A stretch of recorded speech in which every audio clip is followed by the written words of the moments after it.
I la majoria dels turistes estrangers que han fet vacances a les nostres platges en tornen a casa en avió. L'aeroport de l'Altet és avui un formiguer de viatgers en maletes. Potser siga el dia de més moviment de tot l'any. S'esperen 83.000 passatgers. Victòria Castro, xifres de rècord este cap de setmana.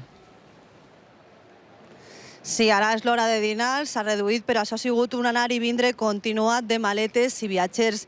Hem superat l'equador d'este diumenge i ja podem dir que estem en el cap de setmana de màxima afluència de passatgers en el que duem d'any, superant fins i tot el primer cap de setmana d'agost.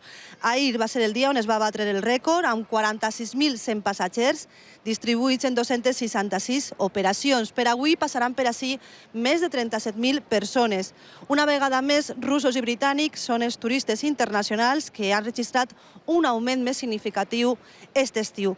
Però no només hem de parlar d'un dia fort en el trànsit aeri. El port d'Alacant este matí ha arribat un creuer amb 2.000 persones que han passat el matí visitant la ciutat.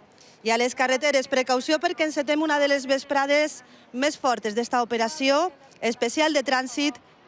Sí, siga com siga, és un dia per a recordar els que tornen de les seues vacances.